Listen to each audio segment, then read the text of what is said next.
السلام علیکم ورحمۃ اللہ وبرکاتہ، نحمدہ ونصلی علی رسولہ الکریم، اما بعد فاعوذ باللہ من الشیطان الرجیم، بسم اللہ الرحمن الرحیم، رب اشرح لی صدری ویسر لی امری واحلل عقدۃ من لسانی یفقہوا قولی۔ الحمد للہ المستحق لغایۃ التحمید، المتوحد فی کبریائہ وعظمتہ، لا الہ الا هو الولی الحمید، الغنی المبدئ المعید، المعطی الذی لا ينفد عطاؤہ ولا یبید، المانع فلا معطی لما منع ولا راد لما یرید۔ ہر قسم کی حمد، ہر قسم کی تعریف اللہ کے لیے ہے جو بے انتہا حمد کا مستحق ہے۔ وہ اپنی بڑائی اور عظمت میں اکیلا ہے، اس کے سوا کوئی معبود برحق نہیں۔ وہ کارساز ہے، تعریف کیا ہوا ہے، بے نیاز ہے، شروع میں پیدا کرنے والا ہے اور دوبارہ لوٹا کر بھی پیدا کرنے والا ہے، یعنی اسی نے آغاز کیا اور وہی دوبارہ بنائے گا۔ وہ عطا کرنے والا ہے جس کے عطیات کبھی ختم نہیں ہوتے اور نہ ہی فنا ہوتے ہیں۔ وہ روک دینے والا ہے تو جو کچھ وہ روک دے کوئی اس کو عطا نہیں کر سکتا، اور جس کا وہ ارادہ کرے اس کو کوئی ٹال نہیں سکتا۔ الحمدللہ کہ آج ہم سب یہاں پر اکٹھے ہیں۔ تھوڑی دیر کے لیے سوچیں کہ اگر کوئی شخص آپ کو راستے میں ملے، آپ اس سے پوچھیں کہ تم کہاں سے آ رہے ہو، اور وہ کہے پتہ نہیں۔ آپ پوچھیں تم کہاں جا رہے ہو، وہ کہے پتہ نہیں، تو آپ اس کے بارے میں کیا کہیں گے؟ کہ شاید یہ شخص مجنون ہے، شاید اس کی عقل کام نہیں کر رہی، شاید یہ کوئی بیمار شخص ہے۔ کیونکہ کوئی بھی عقل مند انسان ایسا جواب نہیں دیتا۔ کوئی بھی آنے والا، مثلا اگر آپ مجھ سے پوچھیں کہ آپ کہاں سے آ رہے ہیں، تو میں آپ کو بتا سکتی ہوں کہ میں کہاں سے آ رہی ہوں، کہاں جانا ہے یہ بھی بتا سکتے ہیں۔ لیکن اس زندگی کے بارے میں ہمارا طرز عمل کچھ پہلے شخص کی طرح ہی ہے۔ بہت سے لوگ اس دنیا میں، اس زمین پر ایسے ہیں کہ اگر آپ ان سے پوچھیں کہ آپ کو کس نے پیدا کیا، آپ کہاں سے آئے اور آپ کو کہاں جانا ہے، تو ان کے پاس ان دو سوالوں کا کوئی صحیح جواب نہ ہوگا۔ کتنی حیرت کی بات ہے کہ ہم اس دنیا میں اللہ سبحانہ تعالیٰ کی بے شمار نعمتیں استعمال کر رہے ہیں، اور ہم یہ بھی نہ جانتے ہوں کہ وہ ہمارا خالق ہے، وہ ہمارا مالک ہے، وہی ہمیں رزق دے رہا ہے، اور پھر الٹیمیٹلی اسی کی طرف لوٹ کر جانا بھی ہے۔ اس لحاظ سے ہم مسلمان خوش قسمت ہیں کہ ہمیں اپنے آغاز کا بھی پتہ ہے اور اپنی انتہا کا بھی پتہ ہے۔ ہم جانتے ہیں کہ ہمیں کس نے بنایا، ہم جانتے ہیں کہ ہمیں کس کے پاس لوٹ کر جانا ہے۔ لیکن ایک سوال جو عام طور پر ہم اگنور کر دیتے ہیں کہ ہم کیوں بھیجے گئے ہیں؟ اگر ہمیں اپنے اس دنیا میں آنے کا مقصد معلوم نہیں اور ہم وہ مقصد پورا نہیں کرتے اور اس کے علاوہ کچھ اور کام کرتے رہتے ہیں، تو بھی ہم خسارے میں ہو سکتے ہیں۔ مثال کے طور پر آپ اگر کسی انسان کو کچھ پیسے دے کر اپنے بارے میں ہی سوچ دیجئے کہ مثلاً آپ کے پیرنٹس، آپ کی مدر آپ کو پیسے دیتی ہیں کہ جاؤ بازار سے میرے لیے 1 کلو آٹا لے آؤ، مثلاً فار ایگزامپل۔ آپ دیکھتے ہیں کہ بازار میں تو بہت ساری چیزیں ہیں، رنگا رنگ کی چیزیں ہیں، کھلونے ہیں، چاکلیٹس ہیں، ٹافیاں ہیں، مزے مزے کی چیزیں ہیں، اور آپ کیا کرتے ہیں کہ آپ کی امی نے آپ کو آٹا لانے کے لیے جو پیسے دیے، ان پیسوں کو آپ کھلونے خریدنے میں لگا لیتے ہیں، چاکلیٹ خریدنے میں لگا دیتے ہیں، اور مزے مزے کی چیزیں خرید کر واپس جاتے ہیں۔ جب آپ واپس جائیں گے تو آپ سے کیا پوچھا جائے گا؟ کوئی بتائے گا؟ آپ سے کیا پوچھا جائے گا؟ آپ کی والدہ آپ سے کیا پوچھے کہ آٹا لائے ہو کہ نہیں لائی، اور آپ کہیں کہ وہ میں وہاں گئی تھی تو مجھے یہ چیزیں زیادہ مزے کی لگی اس لیے میں یہ لے آئی، کیا وہ اس پر خوش ہوں گی؟ نہیں۔ کیا اس دن پھر گھر میں روٹی پکے گی؟ نہیں۔ کیا ان کا موڈ اچھا ہوگا؟ نہیں، کیونکہ انہوں نے آپ کو جس مقصد کے لیے پیسے دیے تھے وہ آپ نے پورا نہیں کیا، اور باقی اور بہت سے کام کرتے رہے۔ آپ کو اس کی بجائے اور مزے کی چیزیں زیادہ اچھی لگی۔ آج اس دنیا میں یہی حال ہے بہت سے لوگوں کا کہ اللہ سبحانہ وتعالیٰ نے ان کو جس کام کے لیے بھیجا ہے یہاں وہ تو کرتے نہیں، اور اس کے علاوہ جو اس دنیا کی رنگینیاں ہیں، جو کھلونوں کی طرح، چاکلیٹ کی طرح مزے مزے کی ہیں، وہ ان کے پیچھے لگ گئے ہیں۔ آج انسان نے اس دنیا میں آ کر اپنی زندگی کا مقصد کیا بنا لیا ہے کہ میں زیادہ سے زیادہ دنیا کی نعمتیں حاصل کر سکوں، میری بہت اچھی ایجوکیشن ہو، اچھی بات ہے، مجھے بہت اچھی جاب ملے، اچھی بات ہے، مجھے جاب ایسی ملے کہ جس سے میرا گھر بہت اچھا بن جائے، اچھی بات ہے، گاڑی بہت اچھی ہو میرے پاس، ٹھیک ہے، وہ بھی ہو گئی۔ دین واٹ نیکسٹ؟ جن لوگوں کو یہ ساری چیزیں مل جاتی ہیں پھر ان کی زندگی میں خلا کیوں ہوتا ہے؟ پھر ان کی زندگی میں اداسی کیوں ہوتی ہے؟ پھر ان کی زندگی میں بے چینی کیوں ہوتی ہے؟ پھر ان کو رات کو سوتے وقت نیند کی گولیاں بھی کھانی پڑتی ہے۔ تو اس سوال کا جواب کیا ہے؟ آج آپ دیکھیں، آپ گوگل پہ سرچ کرتے دیکھ لو کہ دنیا میں مینٹل النیسز جو ہیں، ڈپریشن، انزائٹی اور اس کے علاوہ بھی بے شمار چیزیں، وہ کس رفتار سے بڑھ رہی ہیں اور کتنی زیادہ ہو رہی۔ اور افسوس یہ کہ ان ملکوں میں اور بھی زیادہ ہیں جہاں یہ ساری نعمتیں ہیں۔ آپ کو معلوم ہوگا اسکینڈینیوین کنٹریز کے بارے، کون سی ہیں اسکینڈینیوین کنٹریز؟ آپ دیکھیے کہ ان ملکوں میں عوام کو اتنی سہولتیں دی جاتی ہے کہ ان کے بچوں کو پالنے کے لیے ان کو جو بنیادی ضروریات ہوتی ہیں وہ مل جاتی۔ ہر شخص کے پاس گھر ہوتا ہے، ہر شخص کے پاس گاڑی ہوتی ہے، ہر شخص کے پاس زندگی کی ساری ضروریات ہیں، لیکن آپ کو معلوم ہے دنیا میں سب سے زیادہ سوئسائڈ ریٹ بھی وہی ہے۔ جب سب کچھ مل جاتا ہے تو پھر انسان اپنے آپ کو ہی کیوں قتل کر دیتا ہے؟ پھر اپنے آپ کو کیوں مار ڈالتا ہے؟ وہ کیا چیز ہے جو انسان کو اندر سے کھاتی ہے؟ وہ کس چیز کی کمی ہے؟ وہ کہاں کمی ہے؟ وہ کمی ہے اپنے مقصد زندگی کو پہچاننے کی، کہ انسان نے اپنے آپ کو نہیں پہچانا۔ اس دنیا میں آ کر اسے کیا کرنا چاہیے تھا وہ نہیں جانا۔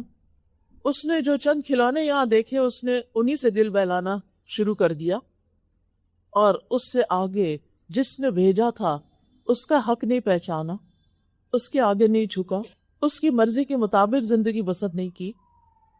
اس نے صرف اپنی خواہشات کی تکمیل کو، اپنی مرضی کرنے کو ہی زندگی کا مقصد سمجھا۔ تو اب سب جانتے ہیں کہ ہم خود سے خود پیدا نہیں ہوئے اور اس دنیا میں ہمیشہ بھی رہنے کے لیے نہیں آئے، ہمیں اللہ نے پیدا کیا ہے، اور ہم ایک دن اللہ سبحانہ تعالیٰ کے سامنے جا کر کھڑے ہونے والے ہیں۔ وہ ہم سے پوچھے گا کہ تم نے دنیا میں کیا کیا، تم وہاں کیا کرتے آئے، کیا تم نے باقی کام کرنے کے علاوہ وہ بھی کیا جس کے لیے میں نے تمہیں بھیجا تھا؟ تمہاری ضروریات پورا کرنا تو میرا ذمہ تھا، میں نے تمہارے لیے ساری ضرورت کی چیزیں پیدا کر دی۔ تمہیں پانی چاہیے تھا، میں نے زمین سے بھی پانی دیا، میں نے آسمان سے بھی پانی دیا۔ تمہیں کھانا چاہیے تھا، آسمان سے بھی رزق بھیجا، زمین نے بھی تمہارے لیے بہت کچھ اگایا، تمہیں سب کچھ دیا، لیکن تمہیں میں نے صرف کھانے پینے کے لیے نہیں پیدا کیا تھا، تمہیں اپنی عبادت کے لیے بھی پیدا کیا تھا۔ وَمَا خَلَقْتُ الْجِنَّ وَالْإِنسَ إِلَّا لِيَعْبُدُونَ، میں نے جن و انس کو اپنی عبادت کے لیے پیدا کیا۔ مَا أُرِيدُ مِنْهُمْ مِنْ رِزْقٍ وَمَا أُرِيدُ مِنْهُمْ أَنْ يُطْعِمُونَ، میں ان سے کوئی رزق نہیں چاہتا، یعنی اللہ تعالیٰ کو ہمارے پیسوں سے، ہمارے مال سے غرض نہیں، اور نہ ہی میں یہ چاہتا ہوں کہ لوگ مجھے کھلائیں، کیونکہ اللہ سبحانہ تعالیٰ کھاتے نہیں، پیتے نہیں، ان کو ضرورت نہیں ان چیزوں کی. ان اللہ هو الرزاق ذو القوۃ المتین، بے شک اللہ خود ہی رزاق ہے، قوت والا ہے، بہت مضبوط ہے. لہذا اللہ رب العزت جب وہ سب کچھ دینے والا ہے، وہ ہماری شکلوں کو نہیں دیکھتا، ہماری صورت نہیں دیکھتا، ہمارے مال کو نہیں دیکھتا، بلکہ وہ ہمارے دل کو دیکھتا ہے، ہمارے اعمال کو دیکھتا ہے کہ ہمارے دل کے اندر کیسے جذبات ہیں اور ہم کیسے عمل کر رہے ہیں. سورۃ الملک میں اللہ تعالیٰ فرماتے ہیں تبارک الذی بیدہ الملک وہو علی کل شیء قدیر الذی خلق الموت والحیاۃ لیبلوکم ایکم احسن عملا. بہت بابرکت ہے وہ ذات جس کے ہاتھ میں پوری کائنات کی بادشاہت ہے.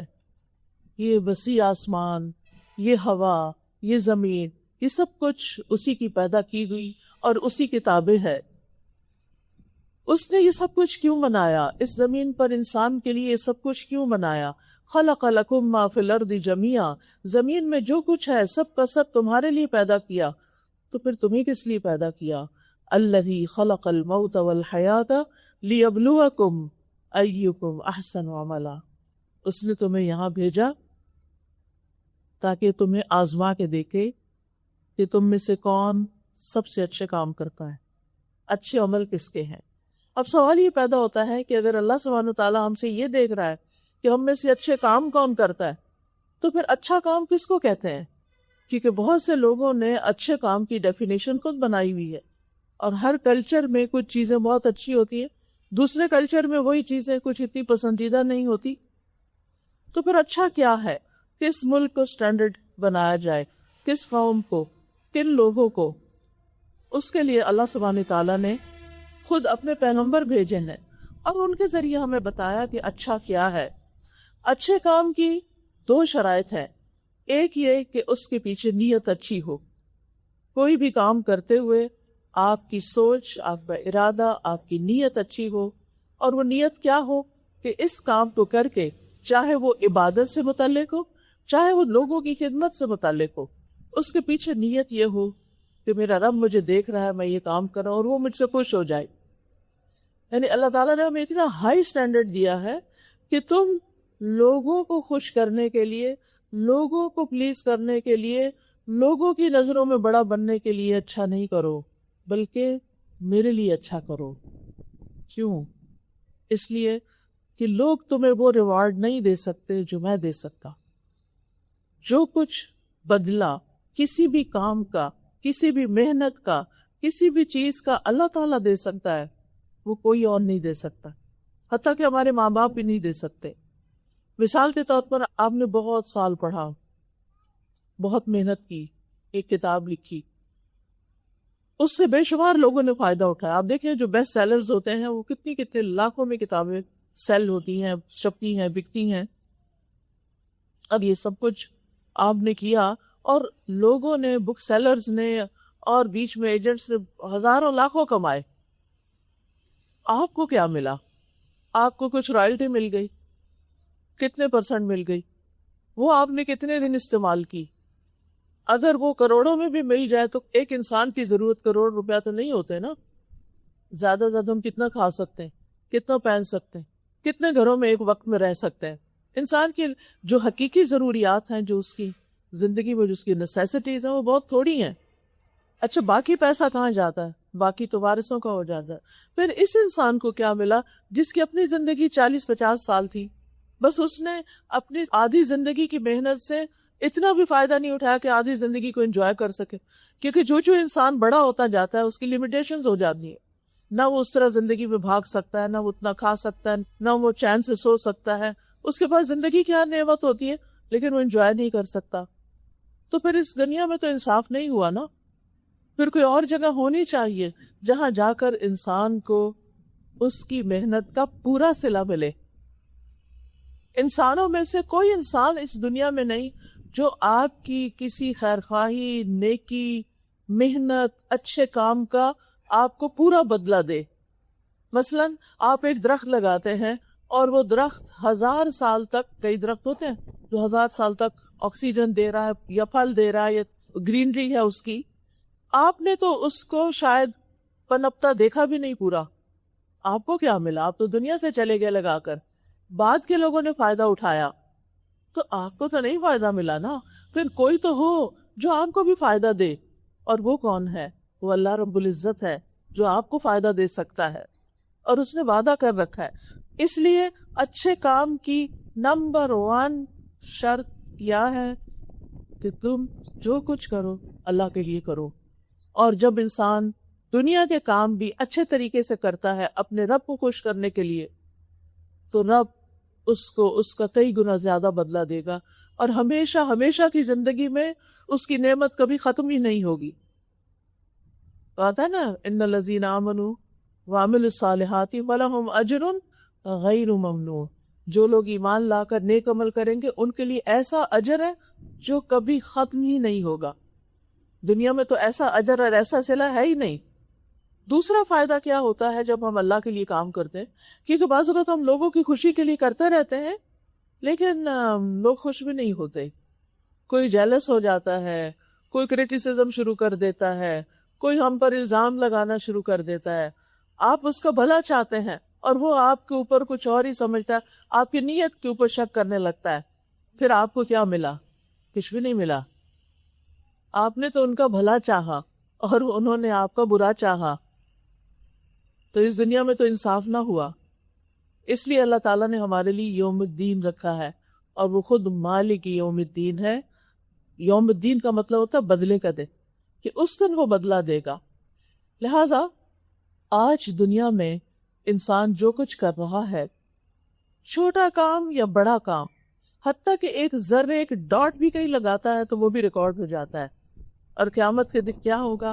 فَمَن يَعْمَلْ مِثْقَالَ ذَرَّةٍ خَيْرًا يَرَهُ وَمَن يَعْمَلْ مِثْقَالَ ذَرَّةٍ شَرًّا يَرَهُ. جو ذرے کے برابر نیکی کرے گا وہ بھی دیکھ لے گا، اور جو ذرے کے برابر برا کرے گا وہ بھی دیکھ لے گا، وہ اس کے اعمال نامے میں ہوگا. سورۃ الکہف میں آتا ہے کہ انسان کہے گا کہ مَا لِهَذَا الْكِتَابُ لَا يُغَادِرُ صَغِيرَةً وَلَا كَبِيرَةً إِلَّا أَحْصَاهَا. اس کتاب کو یعنی میرے اعمال نامے کو کیا ہو گیا ہے کہ اس نے نہ کوئی چھوٹی بات چھوڑی ہے نہ کوئی بڑی، مگر اس کو گن گن کے لکھ لیا.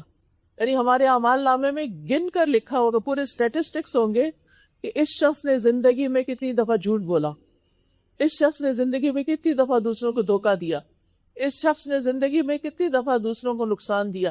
ایک ایک چیز پوری ڈیٹیل کے ساتھ اس اعمال نامے میں لکھی ہوئی ہوگی، اور انسان اس کو ڈینائی بھی نہیں کر سکے گا.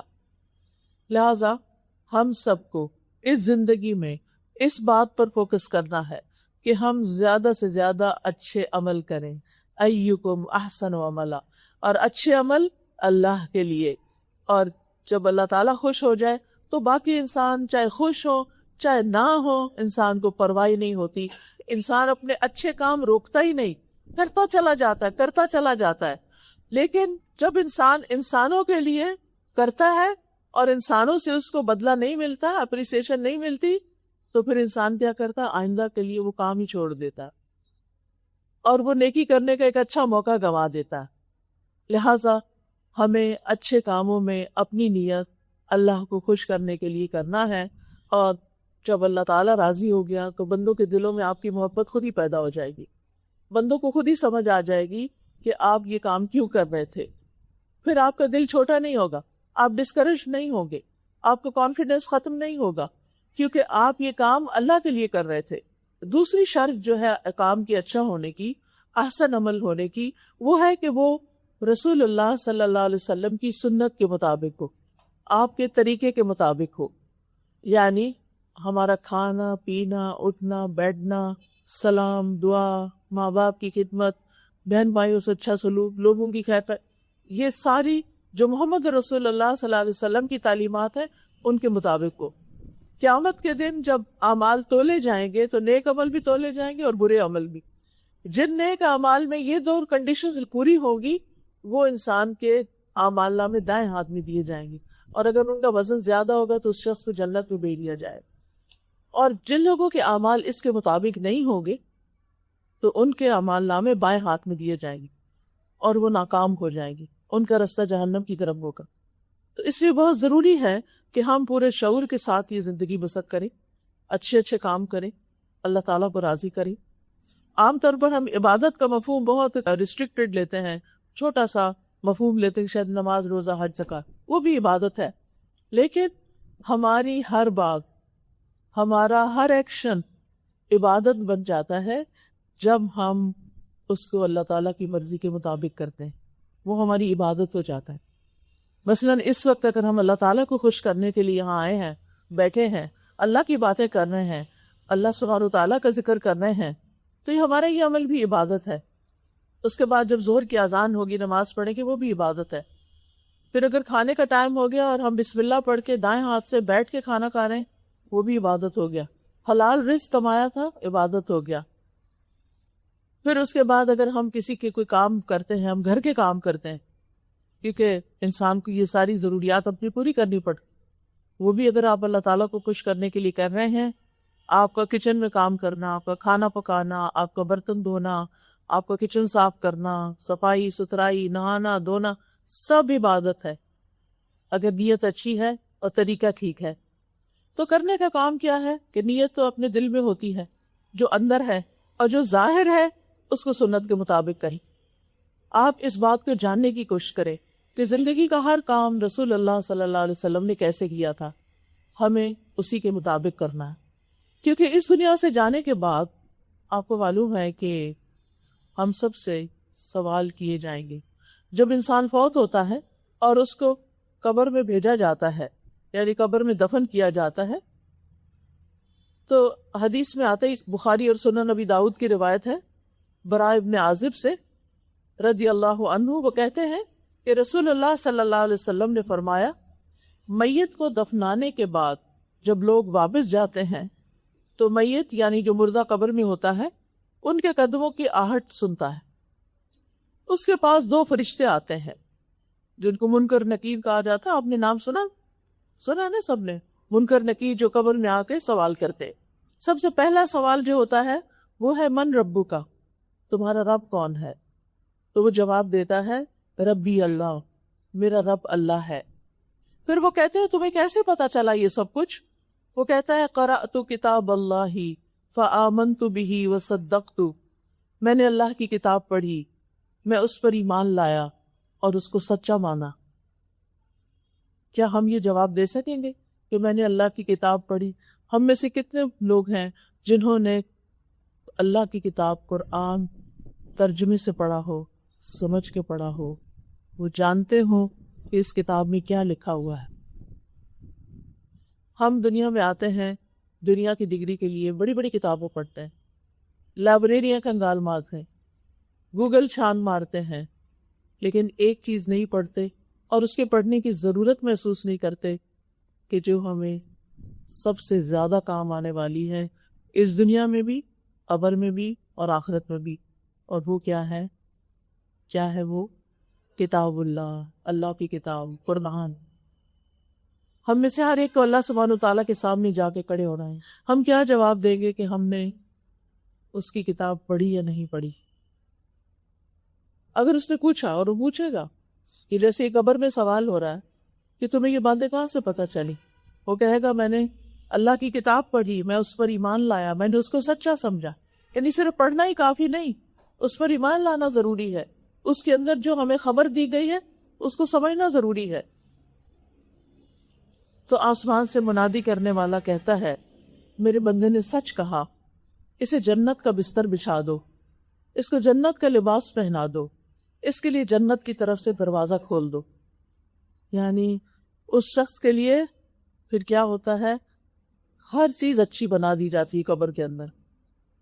یاد رکھیے قبر کی زندگی اس زندگی سے بالکل فرق ہے، وہ بستر ان بستروں سے فرق ہے جو ہمارا دنیا کا ہے۔ ورڈز ایک جیسے تاکہ ہمیں کچھ بات سمجھ میں آ جائے، ورنہ وہاں ہر طرح کی ٹریٹمنٹ بالکل مختلف ہے۔ جب کافر یا منافق سے سوال ہوتا ہے تو وہ ہر سوال کے جواب میں کہتا ہے مجھے نہیں معلوم، I don't know۔ میں نے لوگوں کو ایک بات کہتے سنا تھا، میں بھی وہی کہتا رہا۔ پھر اس سے کہا جاتا ہے کہ نہ تو نے کچھ سمجھا نہ پیروی کی، تم نے کچھ بھی نہیں سمجھا، تم نے اللہ کی کتاب ہی نہیں پڑھی، تمہیں سمجھ ہی نہیں آئی، اور بس لوگوں کی باتوں پہ چلتے رہے۔ اس کے بعد اسے ایک لوہے کے ہتھوڑے سے زور سے مارا جاتا ہے اور وہ اتنے بھیانک طریقے سے چیختا ہے کہ انسان اور جن کے علاوہ ساری مخلوق وہ آواز سنتی ہے۔ تو آپ دیکھیے، ہم میں سے کوئی ایسا ہے جو کہے کہ میں نے مرنا نہیں؟ کوئی ایسا ہے جو کہے کہ میں نے قبر میں نہیں جانا؟ اگر کوئی قبر میں نہیں ڈالتا تو کہاں رکھے گا؟ کوئی گھر میں رکھتا ہے؟ کوئی گھر میں نہیں رکھتا۔ کوئی درخت میں لٹکا دیتا ہے، اگر درخت پہ لٹکائے تو پرندے کھا جائیں گے۔ کوئی زمین پہ چھوڑ آتا خالی، زمین کے جانور کتے بلیاں کھا جائیں گی۔ تو انسان کو تو زمین میں ہی دفنایا جاتا ہے۔ آج ہم اس زمین کے اوپر بیٹھے ہیں، کل ہم اس زمین کے اندر نیچے ہوں گے۔ وہاں پر ہمیں کیا ملے گا کیا نہیں، وہ صرف دنیا کے کام کرنے سے نہیں مل سکتا، اس کے لیے دین کا علم حاصل کرنا ضروری ہے۔ اور پھر ہم امت مسلمہ ہیں، ہماری بھی یہ بھی ذمہ داری ہے کہ ہم باقی تمام لوگوں کو جو مسلم نہیں ہیں ان کو بھی بتائیں کہ ان کے ساتھ کل کو آگے آنے والے دنوں میں کیا ہونے والا ہے۔ یہ ہم سب کو پتا ہونا چاہیے۔ یہ بہت بنیادی نوعیت کے سوال ہیں، بہت امپورٹنٹ چیزیں ہیں یہ، کیونکہ اس سے ہر شخص کو گزرنا ہے۔ یہ وہ راستہ ہے جس کے سوا کوئی اور راستہ نہیں، اسی سے ہی گزرنا ہے، یہی راستہ جاتا ہے آگے کو۔ اور پھر جس راستے پہ ہم چلیں گے ویسا ہی آگے راستہ ملے گا اور ویسا ہی انجام ملے گا۔ تو سب سے پہلا سوال جو وہ کریں گے کہ تمہارا رب کون ہے؟ تو رب عربی زبان میں کہتے ہیں خالق، مالک اور مدبر کو، جس نے ہمارے لیے ہر چیز کو پلان کیا ہے۔ وہ کائنات کا بادشاہ ہے، وہ مشرق اور مغرب کا رب ہے، وہی رزق دیتا ہے۔ ہم بیمار ہو جائیں تو وہی شفا دیتا ہے، ہمیں کوئی تکلیف اور مصیبت آئے تو وہی تکلیف دور کرتا ہے۔ وہ سارے خزانوں کا مالک ہے، سارے انسانوں، ساری مخلوقات کی وہ ساری ضروریات پوری کرتا ہے، بہت بخشنے والا ہے، بہت محبت کرنے والا ہے، وسیع رحمت والا ہے۔ اس کی رحمت اس کی غضب پہ حاوی ہے، چھوٹی سی نیکی پر بھی بہت بڑا اجر دینے والا ہے، گناہوں سے درگزر کرنے والا ہے، بندوں کے اعمال کی نگرانی کرنے والا ہے۔ کیا آپ کو پتا ہے کہ اللہ تعالیٰ کہاں ہے؟ عرش پر۔ الرحمن علی العرش استویٰ۔ دیکھیں، ہمیں اتنا تو پتا ہونا چاہیے نا ہمارا رب کہاں ہے۔ چھوٹا سا بچہ بھی پوچھتا ہے اللہ کہاں ہے، تو ہمیں پتا ہونا چاہیے۔ بعض لوگوں نے اس طرح کے فلسفے خود سے بنا لیے کہ وہ ہر پتے میں ہے، ہر سورج میں ہے، ادھر۔ یہ اللہ کی شان کے خلاف ہے کہ ہم کہیں کہ ہمارا رب پتے کے اندر ہے یا ہمارا رب اس گلاس کے اندر ہے۔ ایسا نہیں کہہ سکتے اللہ تعالیٰ کے بارے میں۔ قرآن مجید سے ہمیں پتہ چلتا ہے الرحمن علی العرش استویٰ، رحمان عرش پر۔ اور عرش کیا ہے؟ اس ساری مخلوق کی چھت ہے۔ جیسے یہ کینوپی ہے نا، تو اس کے نیچے آپ سب بیٹھے ہیں، تو ایسے ہی عرش چھت ہے جس کے نیچے ساری اللہ کی کریشن اس کے اندر ہے، اور وہ سب سے بڑی چیز ہے۔ اللہ سبحانہ وتعالیٰ نے 4 چیزیں اپنے ہاتھ سے بنائی تھی: عرش، جنت عدن، قلم اور انسان۔ اللہ تعالیٰ نے عرش کو بھی عزت بخشی، اپنی نسبت اس کی طرف کی، هو رب العرش العظیم۔ پھر جنت عدن اللہ نے بنائی اپنے ہاتھ سے، اور بہت ہی خوبصورت، ایک اینٹ سونے کی، ایک چاندی کی، اور اس کا جو سیمنٹ ہوتا ہے یا گارا ہوتا ہے وہ مسک کا، اور اس میں ہیرے جواہرات لگے ہوئے ہیں، بہترین خوبصورت باغ ہیں، نہریں بہ رہی ہیں۔ یعنی انسان اپنی خواہشات کی تکمیل جو دنیا میں نہیں کر سکتا وہ ساری وہاں ہوگی، جو چاہے گا ملے گا۔ وَلَكُمْ فِيهَا مَا تَشْتَهِي أَنفُسُكُمْ وَلَكُمْ فِيهَا مَا تَدَّعُونَ۔ یہ قرآن میں ہی لکھا ہوا ہے کہ جو تم خواہش کرو گے، جو چیز تم طلب کرو گے، سب تمہارا آرڈر پورے ہوں گے، بس سوچنے کی دیر ہوگی کہ یہ چیز چاہیے، چیزیں خود بخود آپ تک آئیں گی۔ انسان کو پانی چاہیے ہوگا، کوئی ڈرنک چاہیے ہوگا، وہ خود آپ تک آئے گا اور خود ہی خالی واپس چلا جائے گا۔ اور جتنا آپ پینا چاہیں گے پی سکتے ہیں، نہ پیٹ بھرنے کا احساس ہوگا کہ بہت پی لیا ہے، اور نہ اس کے بعد کوئی تکلیف ہوگی، اور انسان کو کسی قسم کی کوئی یورینیشن یا کوئی ایسی گندی چیز اس کے جسم سے نہیں نکلے، یعنی اتنا صاف ستھرا انسان وہاں رہ سکے گا۔ لیکن اس کے لیے دنیا میں محنت کرنے کی ضرورت ہے۔ تو اللہ تعالیٰ کا بندوں پر کیا حق ہے اور بندوں کا اللہ پہ کیا حق ہے؟ اللہ کا ہم پر کیا حق ہے؟ کیا اس کا کوئی حق ہے کہ اس نے سب کچھ ہمارے لیے بنایا؟ ہاں 4 چیزیں جو بتا رہی تھی کہ اللہ نے اپنے ہاتھ سے بنائی. تیسری چیز قلم ہے. اس سے اشارہ کس چیز کی طرف ہے کہ پڑھنے لکھنے والوں کی عزت ہوگی. علم حقیقی عزت دیتا ہے انسان کو. اور آخری چیز آدم علیہ السلام، ان کو بھی اللہ نے اپنے ہاتھ سے بنایا تھا.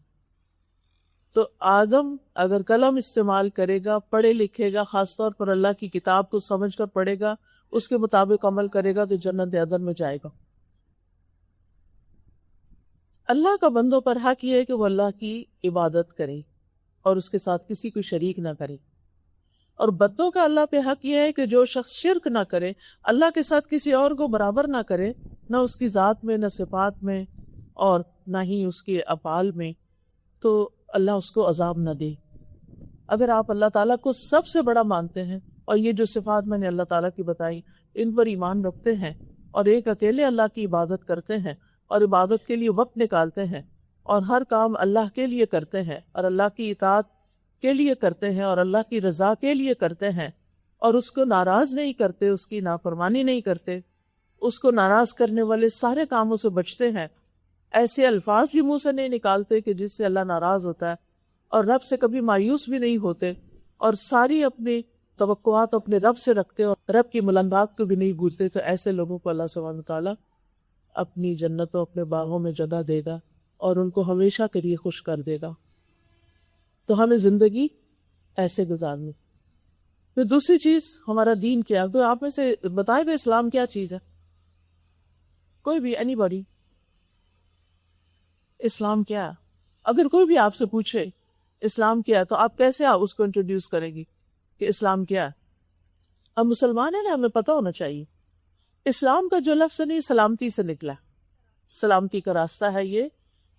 اسلام، دا ورڈ اسلام میننگ امن اور سلامتی، یعنی جو شخص مسلمان ہو جاتا ہے اس کی ہاتھ اور زبان سے دوسرے لوگ سلامت ہو جاتے ہیں. رسول اللہ صلی اللہ علیہ وسلم نے فرمایا اسلام کی تعریف یہ ہے کہ تم اپنے آپ کو اللہ کے سپرد کر دو، یعنی اللہ کے حوالے کرو اپنے آپ، اللہ کی اطاعت کرو، اللہ کی فرما برداری کرو. اسلام کی 5 بنیادی چیزیں کون سی ہیں؟ 5 پلرز آف اسلام کون سے ہیں؟ توحید، نماز، زکوٰۃ، حج، روزہ. اس سے کیا پتہ چلتا ہے کہ مسلمان ہونے کے لیے یہ کام کرنا ضروری ہے. اس کے بغیر انسان کا اسلام مشکوک ہے. اس میں جیسے نماز ہے تو وہ بیسک پلر بتایا گیا اسلام کا. اب اگر یہ مثلا یہ درمیان کا پلر جو ہے اگر اس کو آپ نکال دیں تو کیا ہوگا؟ یہ گر جائے گا. تو اگر آپ نماز نہیں پڑھتے تو آپ کا مسلمان ہونا مشکوک ہو جائے گا، اور قیامت کے دن سب سے پہلا حساب کس چیز کا ہوگا؟ نماز ہی کا ہوگا. اس لیے میں آپ سب بچیوں سے کہوں گی کہ آپ ماشاءاللہ بالغ ہیں کہ آپ پر نماز فرض ہے اور ایک بھی نماز آپ کو چھوڑنی نہیں چاہیے. ٹھیک ہے؟ ٹھیک ہے، حج آپ پہ فرض نہیں، زکوٰۃ آپ پہ فرض نہیں. ہو سکتا ہے کسی کے پاس اس کی امی نے بہت سی جیولری رکھی ہوئی ہو اس کی شادی کے لیے، لیکن ادروائز کیونکہ بعض اوقات ہم بچوں کے لیے جیولری رکھ دیتے ہیں نا، تو اب جو جیولری رکھی ہوئی ہوتی ہے تو اس پہ یا تو امی کو زکوٰۃ دینی چاہیے یا آپ کو خود دینی چاہیے. پھر آپ ضرور پوچھ لیجئے گا کہ وہ زکوٰۃ دیتے ہیں اگر انہوں نے ایسی کوئی چیز آپ کے لیے کی ہوئی ہے. لیکن نماز ایسی چیز ہے کہ جو بیمار بھی ہو پھر بھی پڑھنی ہوتی، سوائے پیریڈز کے. پیریڈز کے دنوں میں نماز نہیں پڑھنی ہوتی اور بعد میں بھی اس کو نہیں پڑھنا ہوتا. ہاں، روزے جو ہے پیریڈز کے دنوں میں جو چھوٹ جاتے ہیں وہ بعد میں پورے کرنے ہوتے ہیں. 5 دن چھوڑے تو بعد میں 5 دن آپ روزے رکھ لیں، کیونکہ بعض لوگوں کو یہ پتہ ہی نہیں ہوتا اور وہ زندگی بھر روزے چھوڑے جاتے ہیں یا کسی اور بیماری سے اگر آپ نے چھوڑے. تو اسلام کی پہلی بنیاد ہے کلمہ توحید، لا الہ الا اللہ، کہ اللہ کے سوا کوئی معبود نہیں.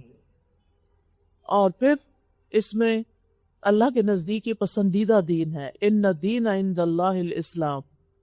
اور ہمیں سکھایا گیا کہ رضیت باللہ ربا و بالاسلام دینا، کہ میں اللہ کے رب ہونے پہ راضی ہوں اور اسلام کے دین ہونے پر.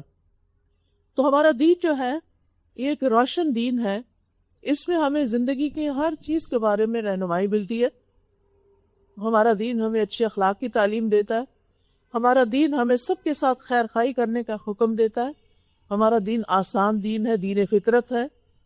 ہر بچہ مسلمان پیدا ہوتا ہے، یہ الگ بات ہے کہ بعد میں اس کے پیرنٹس اور اس کا ماحول اس کو کچھ اور بنا دے. پھر دین پر چلنے میں ہی اثر زندگی، اس زندگی کو بھی انسان اللہ کی یاد، اللہ کی عبادت اور اللہ کے ذکر کے ساتھ انجوائے کر سکتا ہے. ہمارا دین ہم سے یہ تقاضا کرتا ہے کہ ہم زندگی کے سارے کاموں کو فیئر طریقے سے کریں.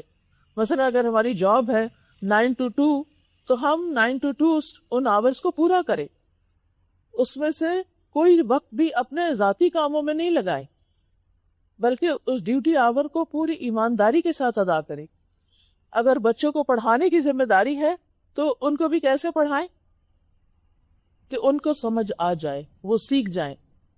اور بچوں کے اوپر کیا ذمہ داری کہ جو پڑھایا جائے اس کو صحیح طور پر پڑھیں اور اپنے والدین کے پیسے کو حلال کریں اور زندگی میں کچھ کر کے دکھائیں. تیسرا سوال جو پوچھا جائے گا قبر میں وہ ہے رسول اللہ صلی اللہ علیہ وسلم کے بارے میں کہ من نبیوں کا، تمہارا نبی کون تھا؟ آپ کیا جانتے ہیں محمد رسول اللہ کے بارے میں؟ کون تھے وہ؟ آخری نبی تھے. کہاں پیدا ہوئے؟ مکہ میں پیدا ہوئے تھے. ان کے والد کب فوت ہوئے تھے؟ ان کی پیدائش سے پہلے ہی فوت ہو گئے تھے. والدہ کب فوت ہوئی تھی؟ جب 6 سال کے تھے. مکہ میں رہ کے کیا کیا کرتے تھے؟ بکریاں چراتے تھے اور تجارت بھی کرتے تھے اور غار حرا میں جاتے تھے، عبادت کرتے تھے، جو بھی ان کو سمجھ آتی تھی اسلام سے پہلے.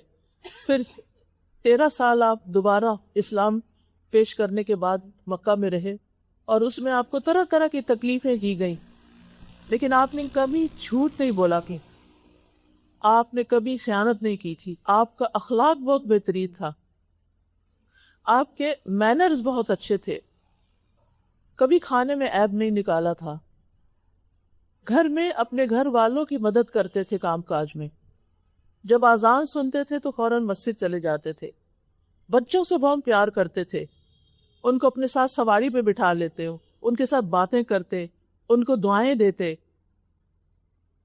اور بچوں پر سب سے بڑھ کے رحم دل تھے. ان کے ساتھ کھیلتے، ان کو پیار سے مخاطب کرتے، ان کو پیار سے اٹھا لیتے، ان کے سر پہ ہاتھ پھیرتے.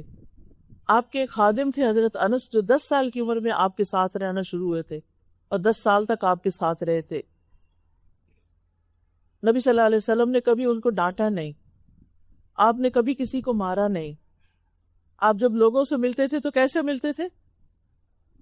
مسکرا کر، اسمائل کرتے تھے، کمزور لوگوں کا خیال رکھتے تھے، لوگوں کے ساتھ احسان کرتے تھے. لوگوں کی طرف سے اگر کوئی تکلیف آتی تھی تو کیا کرتے تھے جواب میں؟ لڑائی جھگڑا؟ دعا دیتے تھے، معاف کر دیتے تھے. یس، اپنے دشمنوں کے لیے بھی سراپا رحمت تھے. آپ کی زندگی کا مشن کیا تھا؟ آپ کی زندگی کا مشن کیا تھا؟ اسلام کی دعوت دینا. آپ نے بتایا مجھے کہ آپ خاتم النبیین تھے. اب نبی تو کوئی نہیں آئیں گے تو اب اسلام کو پھیلانا کس کی ذمہ داری ہے؟ ہماری ذمہ داری ہے. یس، آپ لوگ بے شک دنیا کی تعلیم حاصل کریں جیسے میں نے بھی کی، پھر اس کے بعد میں نے دین کو بھی پڑھا اور مجھے یوں لگا کہ جیسے صحیح طور پر لوگ عام طور پر دین پھیلا نہیں رہے، لوگوں کو اللہ سے جوڑ نہیں رہے ہیں لوگ، لیکن تھوڑے ہیں، تو مجھے اس فیلڈ میں آنا چاہیے. اور مجھے لگتا ہے کہ میں اس کو بہت زیادہ انجوائے کرتی ہوں، بہت مجھے خوشی محسوس ہوتی، دل میں بے پناہ ایک اطمینان اور سکون ہوتا ہے. میں نے PhD تک ڈگری بھی حاصل کی، میں نے یونیورسٹی میں بھی پڑھایا، میں نے دنیا بھی گھومی، لیکن مجھے سب سے زیادہ خوشی اس وقت ہوتی ہے جب میں یہ خیر بانٹتی، جب میں لوگوں کو اللہ کی باتیں بتاتی، جب میں لوگوں کو اللہ سے جوڑتی، جو میں اللہ کو یاد کرتی، جو اللہ سبحانہ تعالیٰ تو ہمارا خالق اور مالک ہے. ہمیں سب سے زیادہ اس سے محبت کرنی چاہیے کیونکہ اس کے احسانات ہم پہ سب سے زیادہ ہیں، اور ہم نے واپس بھی اس کے پاس جانا ہے، اس سے ملاقات کرنی ہے. اگر وہ ہم سے خوش ہوگا تو کوئی مشکل ہی نہیں، لیکن اگر وہ ناراض ہوا تو ہمارے ماں باپ بھی ہمیں کچھ نہیں دے سکتے. نبی صلی اللہ علیہ وسلم کی سب سے بڑی خواہش کیا تھی؟ امت کو بخش دیا جائے. شاباش، ان کی امت کو بخش دیا جائے، لوگ جہنم سے بچ جائیں. یہ ان کی سب سے بڑی خواہش تھی کہ کوئی بھی آگ میں نہ جائیں. آج ہماری بھی سب سے بڑی خواہش یہی ہونی چاہیے کہ لوگ آگ میں نہ جائیں، لوگوں کو اپنے رب کا پتہ چل جائے، لوگوں کو اپنے دین کا پتہ چل جائے.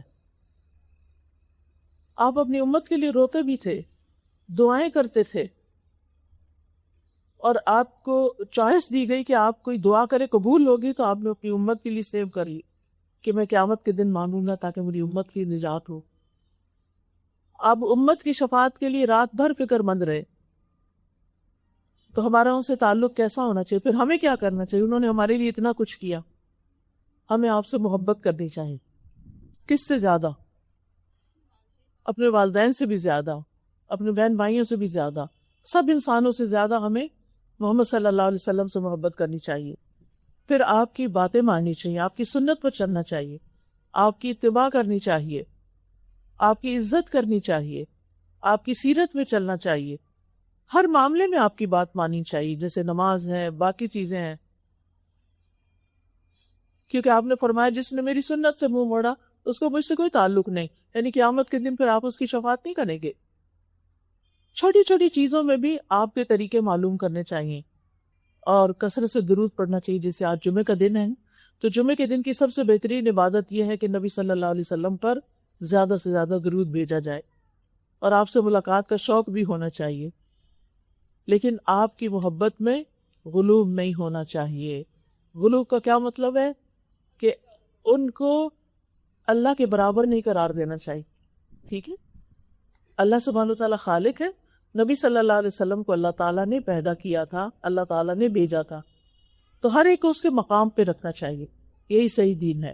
ٹھیک ہے، تو اگر آپ قرآن کو سیکھنے کا شوق رکھتے ہوں تو ایک اپلیکیشن ہے لرن قرآن. اس میں قرآن مجید کا لفظی ترجمہ اردو میں بھی، انگلش میں بھی ہے، ہندی میں بھی ہے، اور پھر اس کی ٹرانسلیشن بھی ہے، اس کی تجوید بھی ہے، اور ایک ایک آیت کی چمکیں کی گئی ہے اس میں. تو اگر آپ ایک ایک آیت روز پڑھنا شروع کریں تو آپ ایک سال میں کتنی ساری آیتیں پڑھ لیں گے، اور جب آپ کو ٹائم زیادہ ملے تو آپ زیادہ بھی پڑھ سکتے ہیں. اسی طرح ایک اور ایپ ہے قرآن فار آل کو، انشاءاللہ اگر آپ کے پاس اینڈرائڈ ہے یا سیل فون ہے، کہ آج کل تو بچوں کے پاس بھی گیجٹس ہیں، اور اگر نہیں اور لیپ ٹاپ ہے گھر میں تو اس پر بھی اگر آپ سرچ کریں میرے نام سے farhathashmi.com تو پورے قرآن کی تفسیر اور ترجمہ آپ کو مل جائے گا.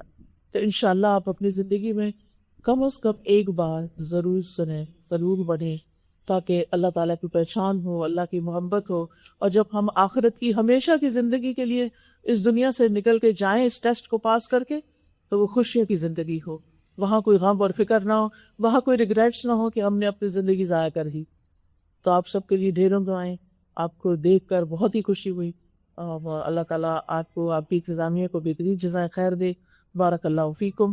سبحانک اللہم و بحمدک، اشہد ان لا الہ الا انت، استغفرک و اتوب الیک. السلام علیکم و رحمۃ اللہ وبرکاتہ.